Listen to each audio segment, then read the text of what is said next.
Shalom. పేతురు రాసిన మొదటి పత్రిక 3వ అధ్యాయము 9వ వచనము. 1 Peter chapter 3 verse 9. ఆశీర్వాదమునకు వారసులవుటకు మీరు పిలువబడితిరి కనుక కీడుకు ప్రతి కీడైనను దూషణకు ప్రతి దూషణైనను చేయక దీవించుడి. Do not repay evil with evil or insult with insult. On the contrary, repay evil with blessing, because to this you were called, so that you may inherit a blessing. కీడుకు ప్రతి కీడు చేయకుండా ఆశీర్వదించమని అపోస్తలుడైనటువంటి పేతురు గారు జ్ఞాపకం చేస్తూ ఉన్నారు.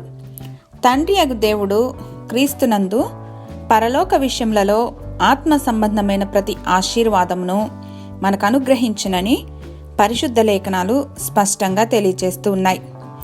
దేవుని యొక్క ప్రియబిడ్డలుగా పిలువబడుచున్న మనం ఊహించిన ఆశించిన దానికన్నా మెండైనటువంటి ఆశీర్వాదాలను అనుభవిస్తూ ప్రతి విధమైనటువంటి కీడు నుండి తప్పించబడుచు ఉన్నాం. కానీ అనాథలైనటువంటి వారు జీవించే విధానము చూస్తే వారు ప్రతి అవసరం నిమిత్తము వేరొకరి దయాదాక్షిణ్యాలపైన బ్రతకాలి. అలాంటి వారిని ఎవరైనా బాధిస్తే అప్పుడు ఆ అనాథలు వారితో చెడుగా ప్రవర్తిస్తే అది వారికి న్యాయంగా ఎంచబడుతుందేమో.